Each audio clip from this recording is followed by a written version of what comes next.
The scene begins on an ordinary afternoon, with the sun slowly setting, its last golden colors filtering through the large windows of the classroom.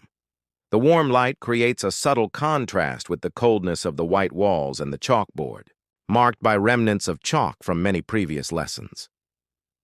The classroom seems to be waiting for the day to come to an end, with no major emotions or surprises.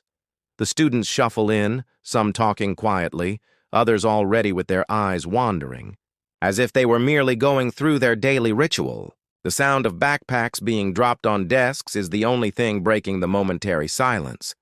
It is a place where expectations are low and enthusiasm is nearly non-existent. For many, this room is just another part of the process, a space where one is expected to pass the time without great challenges. No one here seems to have a real reason to shine, except perhaps the expectation of approval.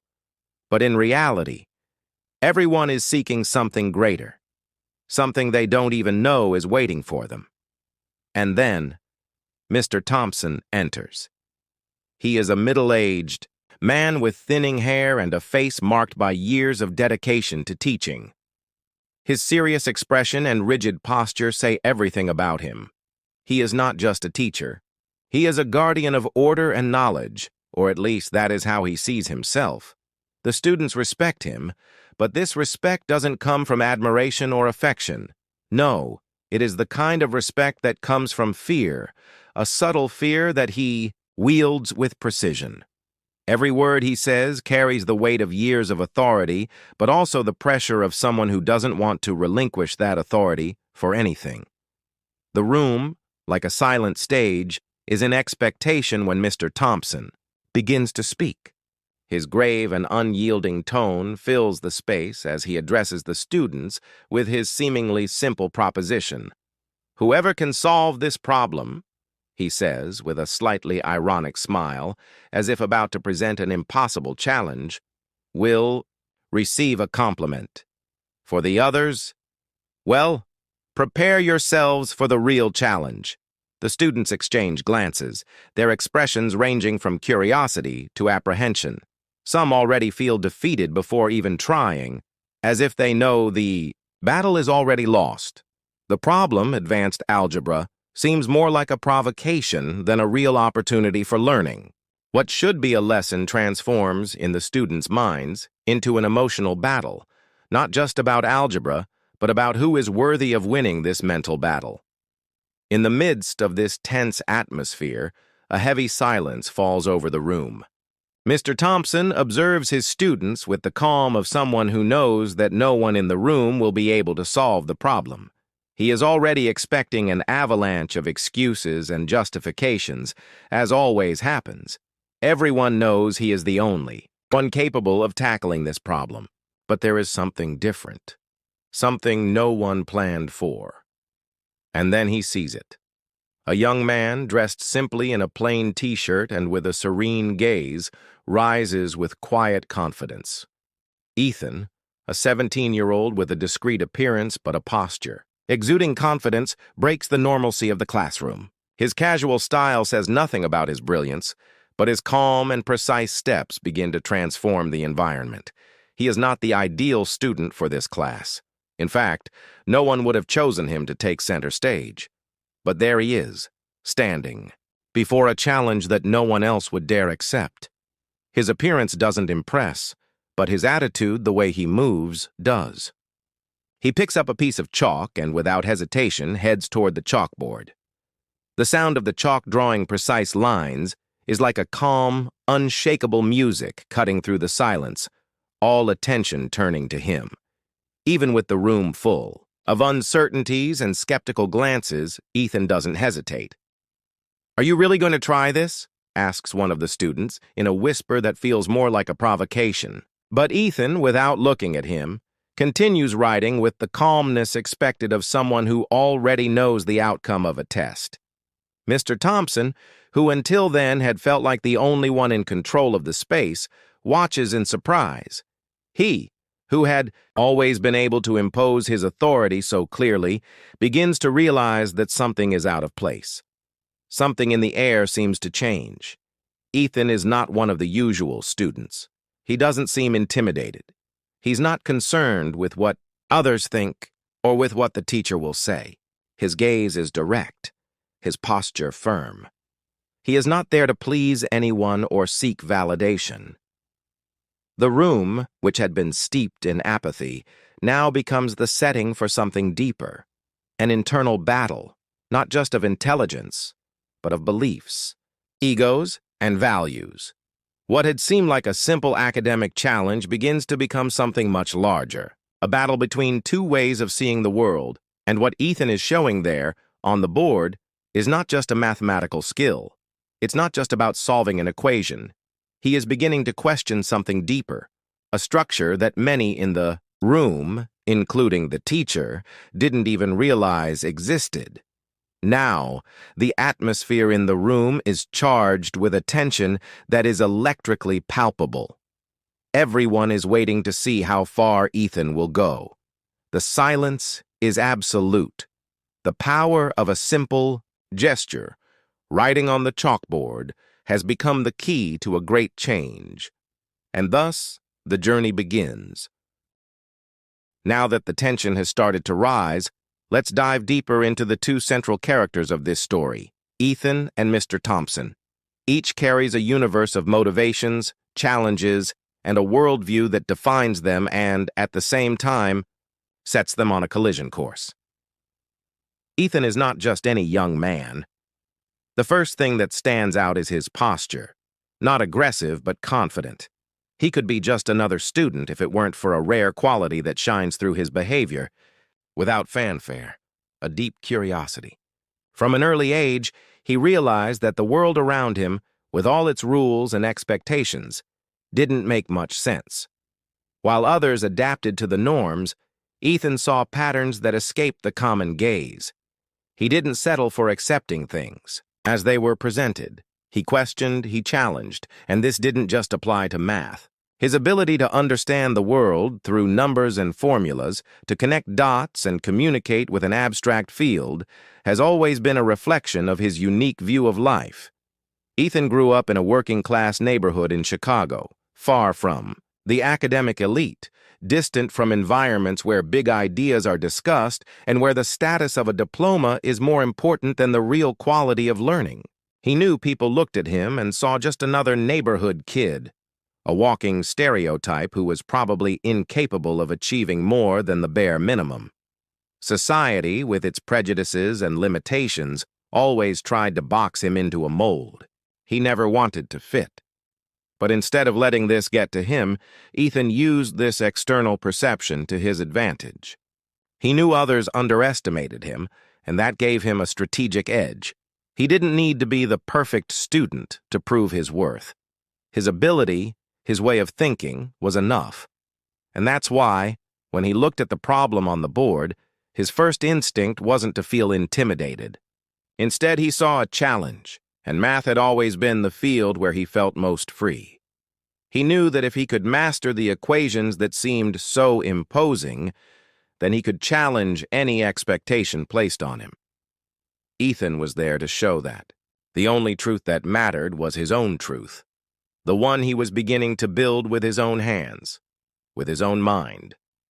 And here enters Mr. Thompson. The teacher is not just an educator. He is the embodiment of tradition and authority, the two forces he uses to control his classroom and his life. To him, the classroom has always been a sacred space, where knowledge is transmitted top-down, where he is in charge, and where his word cannot be questioned. With years of experience, Mr. Thompson learned to trust his ability to maintain order and structure.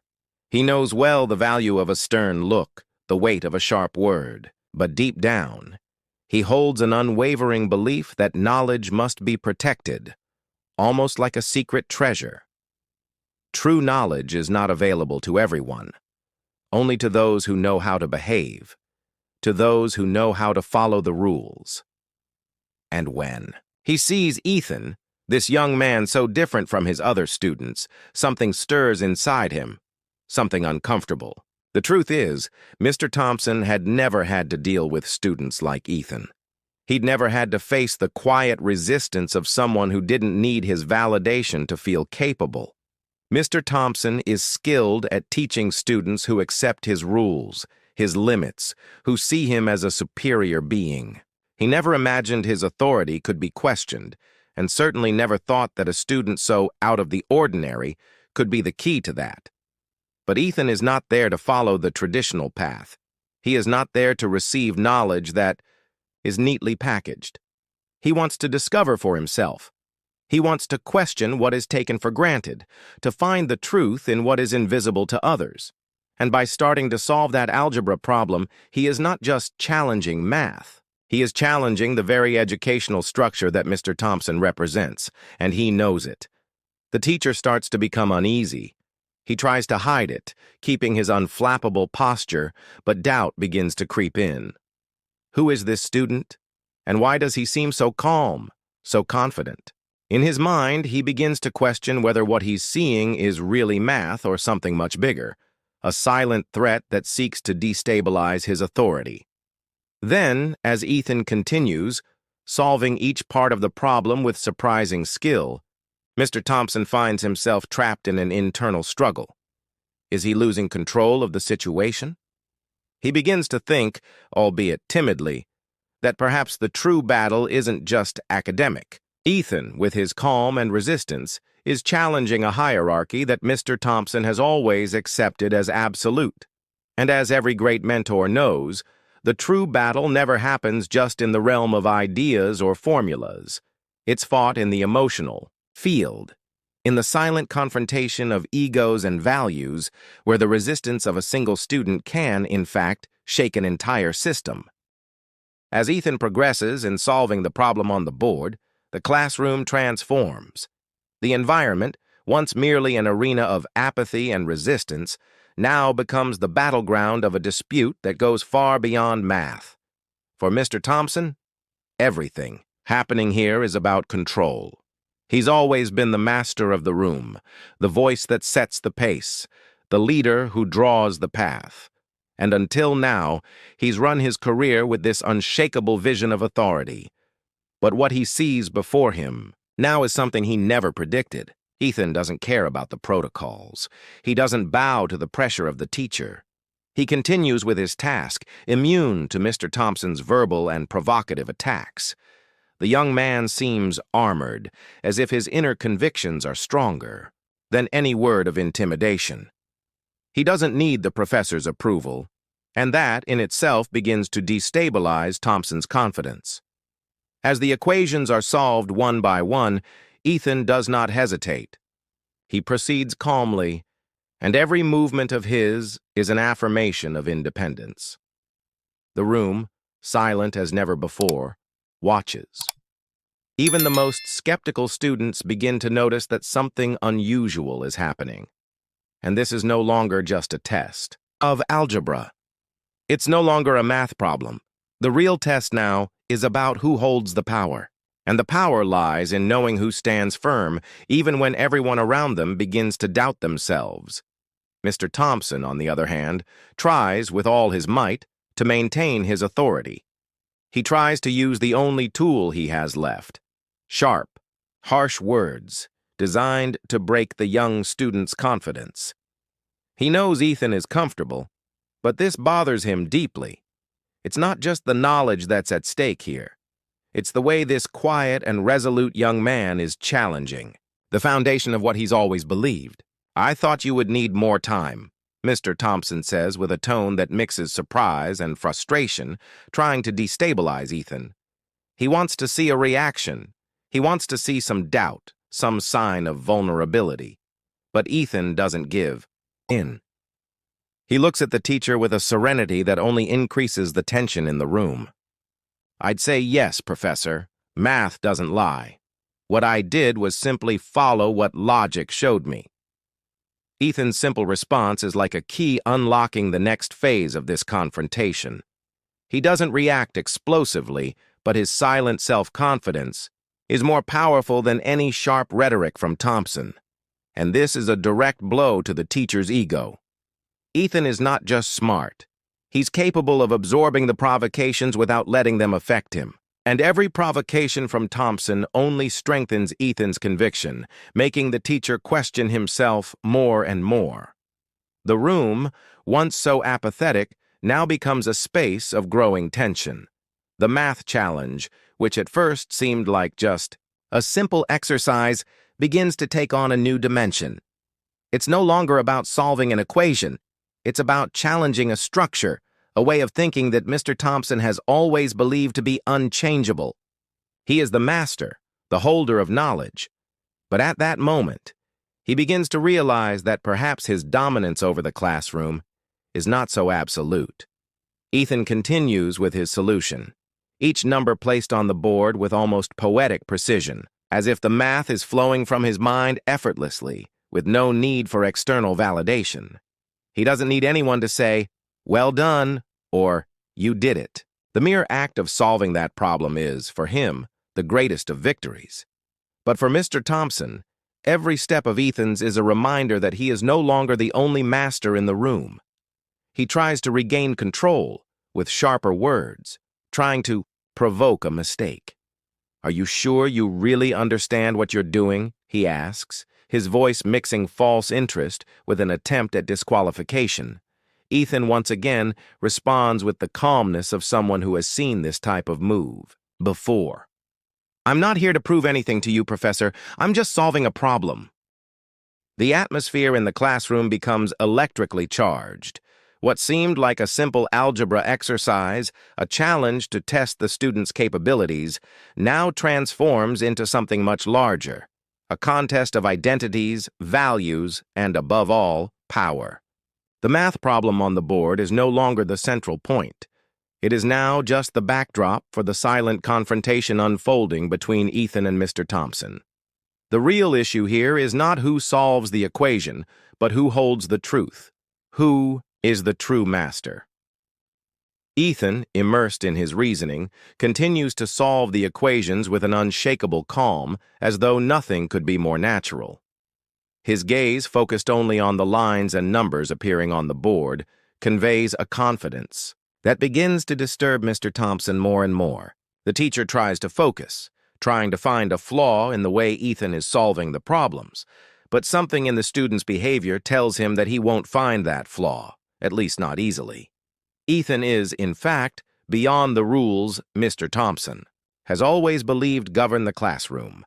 The conventional interactions between teacher and student, the dynamics he knew so well, are crumbling, and this leaves him increasingly uneasy. When Mr. Thompson tries once again to restore his authority, with a firmer tone, he is met with Ethan's calm response. "What matters, Professor, is not the conventional method. What matters is what works. And that's what math has taught me." These words, spoken with impressive calm, resonate deeply with everyone in the room, especially with the professor himself.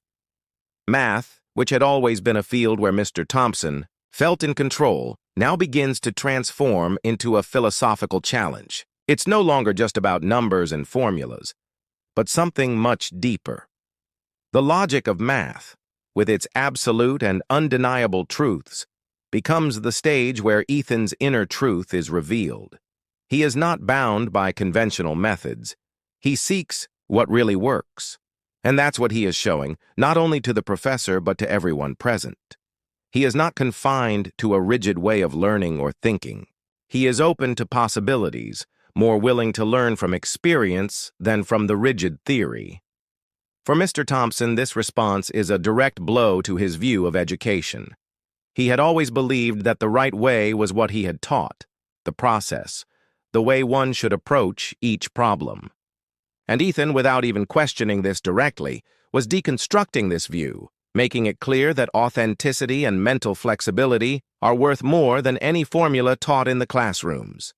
Every time the professor tries to regain control of the situation, he realizes he is further from Ethan than ever before. With every provocation he makes, Ethan responds with a calmness that borders on frustration for Mr. Thompson. The teacher, with his experience, tries new approaches, but these attempts only reinforce Ethan's point. The student's silent resistance is like a reflection of wisdom that Thompson cannot deny. Do you really understand what you're doing? Mr. Thompson asks, trying once more to destabilize Ethan. He is no longer just talking about math. Now the question is whether Ethan truly possesses the depth needed to handle what he is challenging. He tries to attack the very essence of Ethan, questioning his ability to understand, his capacity to belong in that space. But Ethan, with a calm that begins to make Thompson uncomfortable, responds with a lightness that only increases the professor's frustration. I understand, Professor, but it's not about understanding what you teach me. It's about understanding what the world has shown me. And that's how I reach the answer. Every word from Ethan seems to cut through the air with clarity, making the professor question his own certainties. Is he merely repeating what he's learned over the years without truly understanding what's behind the process? Is he really teaching, or just imposing a way of seeing the world? Ethan is not there to destroy the system, but without meaning. 2, he begins to show that truth is not confined to the closed space of the classroom. True learning is not in conformity, but in the ability to adapt, in the willingness to explore new ways of thinking without fear of questioning. The young man begins to realize that by challenging Mr. Thompson's expectations, he is not only questioning math, but challenging the very structure of traditional education. And this challenge is beginning to have a much larger impact than he imagined. He is not trying to prove anything to anyone. He's not doing this to gain approval or recognition. He is simply asserting himself as someone capable of understanding, even if others doubt him. And that is what begins to transform the way he sees the world around him. As the challenge continues, the room becomes the reflection of both men's internal battles. While Mr. Thompson tries to reclaim the lost ground, Ethan is already beyond, walking toward a deeper understanding of what it truly means to be free in learning, without shackles, without imposed limitations. As the challenge progresses, the classroom transforms into a nearly spiritual space. There is no longer a simple algebra problem to be solved, but a true reflection on what it means to learn, teach, and, more importantly, live with integrity. Every word exchanged, every glance shared, carries more than just academic content. Now it's a battle of ideals, a fight between the conformism of the old guard and the courage to challenge the system. Mr. Thompson, increasingly uncomfortable with the situation, begins to realize that the game is no longer just intellectual. He is no longer dealing with a math problem. He is dealing with a personal challenge that transcends the logic of numbers. To him, the classroom has always been a microcosm where he could maintain control, where knowledge was his absolute domain. But now, that illusion is starting to crumble before his eyes. He tries once more to destabilize Ethan with a direct provocation. In the real world, no one will have the patience to help you. You'll need to be faster. You'll need to be more practical. His voice is cutting, with a tone of disdain, as if he wants Ethan to believe that the reality he knows is tougher, more demanding than any algebra class could be. The professor tries to create a distance between the student and the truth he is discovering. He wants Ethan to feel small, to doubt his own ability. The world, in his view, is unforgiving, and the young man is just playing with what he sees as easy. But Ethan, with his unshakable calm, responds in a way that cuts through any attempt at empty rhetoric. In the real world, I am who I am. I'm not here to ask for permission to be good. I already am good. These words, spoken with brutal honesty, are like a sharp blade cutting into the professor's heart. They are simple, but carry an extraordinary weight, because in essence, Ethan is saying something much deeper than any math formula. I don't need your approval. I don't need your validation. I already know who I am. This is Ethan's true lesson, and in his words lies the key to what really matters. He is not seeking to be the perfect student that the educational system tries to mold. He is not interested in being someone who fits into a well-defined box with predetermined behaviors and answers. He already knows what he can do. He already recognizes himself as capable, and this is what begins to change how others perceive him. For the professor, this simple confrontation is a direct blow to his ego. What he always believed to be a simple and hierarchical relationship, him, the master, them, the students, now begins to reverse. Ethan, with his silent mastery, begins to define the rules of the game. And no matter how hard Mr. Thompson tries, he realizes that the student's words are deeply affecting him. "You've realized, Professor," Ethan continues, taking his time with his response, "that we're not talking about algebra here, are we? We're talking about methods. We're talking about how you see the world and how you see me. I don't need patience to learn something. I need freedom to understand, and that's what you never gave me. It's not the math that's at stake here, it's the freedom to learn." These words, spoken with an astonishing lightness, begin to resonate differently in Mr. Thompson's mind. What is he really saying? What is he truly challenging? For Ethan, the issue was never whether he would be approved, whether he would be recognized or rewarded for his skills. He had already given himself that approval long ago. The only thing he wanted there in front of the chalkboard was to connect with the truth he discovered for himself, free from judgment, free from the limitations of what was expected of him. The professor, upon hearing this, feels a wave of insecurity wash over him. Has he, over the years, conditioned his students to accept limitations that should never have existed? Has he, in his pursuit of teaching perfection, never realized how his actions kept students from discovering their own truths? The question begins to echo in his mind, unanswered. The silence that follows is profound. No one in the room dares to interrupt. The tension between the two seems palpable, but at the same time there's a deep silence, a sense that something irreversible is happening. Mr. Thompson feels that, by trying to force his authority, he has only strengthened Ethan's confidence. By trying to set limits, he has shown Ethan that there are no limits to true learning. Ethan, however, does not boast. He doesn't need to. His victory is silent but profound. He is not there to humiliate anyone, nor to challenge the system. He is there to assert his authenticity, his own way of seeing the world. And in doing so, he has already achieved the only thing that truly matters, his inner truth that belongs to him. We've reached the peak of tension. The air in the classroom is thick, like a storm is about to form.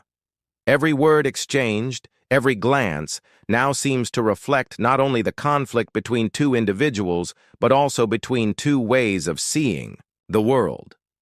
The professor, now aware of his vulnerability, feels that the balance of power has been completely shifted. He knew that authority could be questioned, but he never imagined it would be dismantled so silently, so invisibly, and yet so powerfully. Ethan, with his relentless composure and calm, remains at the center of this storm. He doesn't need grand gestures or fiery words. The power he exerts now doesn't come from his ability to solve equations. That's just the visible symbol of something much greater. He has already freed himself from the expectations of others. He knows that his value isn't in the answers he gives, but in how he relates to the process, to the challenge in front of him. Math now is just a bridge to something much deeper. The professor tries once more to use what he knows, his sharp words, his ability to control the dialogue. "You can erase everything, Professor," Ethan says with impressive tranquility. "But the truth is there, and it won't disappear no matter how much you try to hide it." What Ethan says is crucial. He is not just talking about math, not just discussing an algebra exercise. He is talking about the truth that exists in any authentic process of learning and growth. He knows that the truth cannot be erased, cannot be hidden, cannot be ignored. And more importantly, he understands that by asserting himself as he is, by following the path he has chosen, he is bringing to light a reality many prefer to ignore. The truth about himself, about the value of what he knows and does, is not in the approval of others. It's in the simple act of being true to his own process of discovery. When Mr. Thompson tries to erase the equations from the board, a nearly desperate gesture to erase the evidence that he has been outmatched, he knows deep down that nothing will disappear. Ethan's words are not only about what's written on the chalkboard, they are about a transformation that cannot be erased. Ethan's resistance is no longer on the blackboard. It's in the mind of every person watching him. It's in the teacher himself, who now begins to see what he never wanted to see. The act of erasing, as symbolic as it is, cannot erase what has already been shown. Ethan doesn't need to erase anything. He has already proven with his stance, with his attitude, that truth cannot be erased. It transcends. He knows that math can be erased, but the truth he has revealed to the professor and to the classroom will continue to reverberate. And it's this understanding, this power to transcend the situation, that makes Ethan not just an exceptional student, but someone who has understood something many spend their whole lives trying to grasp. True power lies in being, not in pleasing. Mr. Thompson, faced with the attempt to erase the equations, finds himself in a vulnerable position. He no longer has the answers. He no longer controls the room. He is no longer the sole holder of knowledge. Knowledge, like a tree with deep roots, begins to bloom in a new way here. Knowledge that is no longer about dominion over authority, but about accepting human fragility and the capacity to learn, even for those who see themselves as the master. The truth is not about maintaining a rigid status quo, but about allowing the very dynamic of learning to evolve, grow, and challenge itself. For Mr. Thompson, this is the revelation of his professional life. What he thought was an intellectual challenge now transforms into a lesson in humility. By trying to erase the equations, he is attempting to erase the recognition that the true master is not the one who teaches alone, but the one who also knows how to learn. Learning that there are different ways of seeing the world, and above all, learning to appreciate the learning that comes from anywhere, even from the students he had underestimated. The climax of this tension is not in Ethan's victory over the professor, but in the silent transformation taking place within Mr. Thompson. He begins to understand that his authority doesn't reside in his power to teach, but in his ability to listen and learn from others. And in realizing this, he finds himself renewed by a lesson he never expected to receive in that classroom. Ethan, for his part, remains silent. He doesn't need applause. He doesn't need recognition. What he gains here is something internal, something much more valuable than a mere academic approval. He gains the truth of himself, the certainty that true knowledge is not in following pre-established paths, but in being faithful to who he really is. And in that moment, he has already won. As the class comes to an end, the silence in the room is palpable, as though time has slowed down, as if the very nature of knowledge has changed before everyone's eyes. The professor, somehow defeated but still standing, watches the young student who, with his calm and resilience, has transformed not only the algebra problem, but the very power dynamics in the room. Mr. Thompson, with sweaty palms and a distant look, feels that the battle has been lost. But strangely, he no longer feels anger or frustration. Instead, there is an awakening, a silent realization that true learning is not just about teaching, but about recognizing the value of the student, recognizing what each person brings to the table of knowledge. He looks at Ethan and sees not just a student, but someone who has challenged the very idea of authority, someone who has taught him something he never imagined he would need to learn. He begins to realize, little by little, that the power of a true teacher is not in being infallible, but in being humble enough to recognize that there is always something to learn, that there is always something new to be discovered, even when you are in the position of teaching. Meanwhile, Ethan, with his tranquil posture, makes no effort to be celebrated. He doesn't need applause. He doesn't need anyone to say he is the best student, or that he deserves recognition. He has already recognized himself. He already knows that the true victory is in challenging the external perception, in conquering his own truth without depending on anyone's validation. He knew from the beginning that the greatest obstacle he would face wouldn't be the professor or the algebra problem, but the expectations others had of him. And by freeing himself from those expectations, he won. And there, in that moment of deep silence, the impact of Ethan's lesson goes far beyond the classroom. The other students, until then passive observers, begin to realize something that had been out of their reach before. Authenticity and self-sufficiency are the keys to true learning. Each of them, witnessing Mr. Thompson's transformation, begins to reflect on how their own beliefs about knowledge and education might be limited. They begin to ask themselves, what if true learning isn't about following a rigid formula, but allowing oneself to question, learn from experience, and above all be true to oneself? They begin to understand that the power to be good doesn't lie in fitting into a mold imposed by others, but in recognizing one's own worth. Mr. Thompson, though still in his position of authority, begins to understand that his role is not only to transmit what he knows, but to facilitate learning, to support the development of students in a way that allows them to grow and challenge the limitations he, in his experience, may have imposed without realizing it. In this moment, he sees himself transformed, not just as a teacher, but as a human being.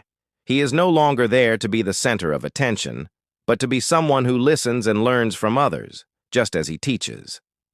The silence in the classroom is interrupted when the bell rings, signaling the end of the class. But for everyone there, what happened in that room cannot simply be erased.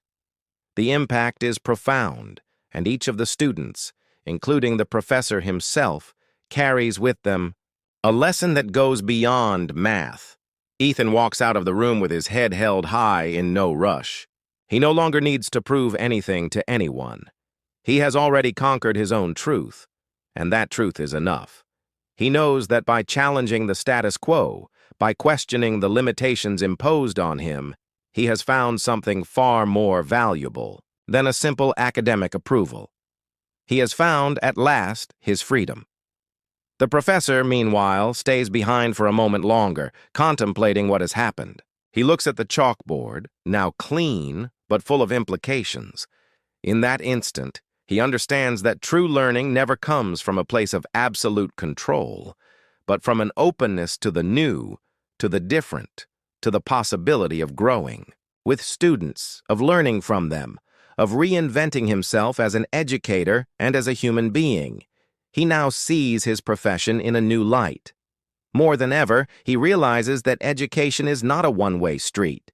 It's a reciprocal process where both the teacher and the student have something to offer, and it is precisely in that space of exchange that true knowledge is found.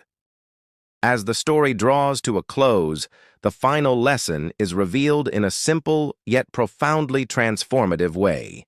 What Ethan and Mr. Thompson experienced that day goes far beyond a mere academic confrontation. The true learning that unfolded there was not about numbers or equations.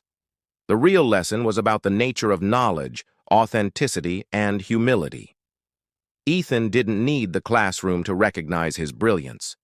He didn't need Mr. Thompson's or anyone else's applause. What he was really seeking, at its core, wasn't recognition of what he knew, but recognition of himself, of his ability to be authentic in an environment where expectations often suppress the true expression of human potential. He proved by challenging the rigid structure of traditional education that a person's value is not in the expectations others have of them, but in the ability to challenge their own limitations and create their own path. On the other hand, Mr. Thompson, the teacher who had spent his life teaching the rules, learned something vital. The true master is not the one who merely imposes knowledge, but the one who is capable of learning from their students, of recognizing their own faults and limitations, and from that growing. He discovered that authority doesn't come from control, but from being open to mutual learning, from the humility to understand that sometimes the one who learns can also be the one who teaches. The moral of this story, then, is clear yet profoundly impactful. It's not enough to simply solve external problems as if our only mission were to gain approval or external validation. The greatest challenge of all is to fight against internal limitations, those that tell us we are incapable, that we cannot be different, that we must conform to others' expectations. The true power lies in knowing who you are, recognizing your worth, and following your own path without depending on external validation.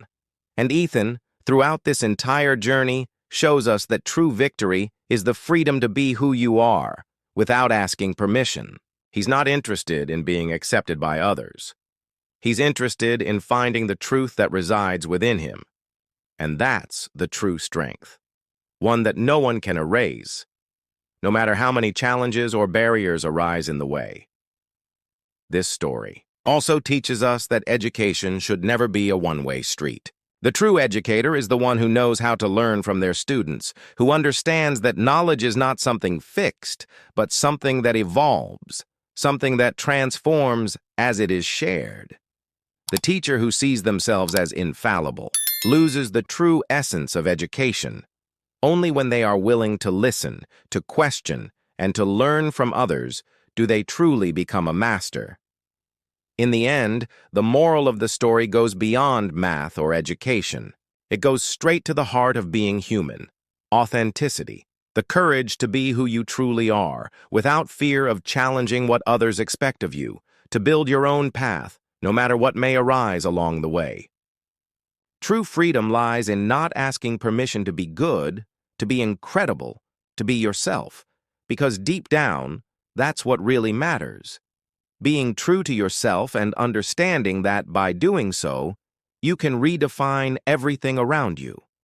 It's not the classroom, or the teacher, or the system that defines your value. You are the one who defines your own value, and that's the greatest lesson we can take from any learning journey.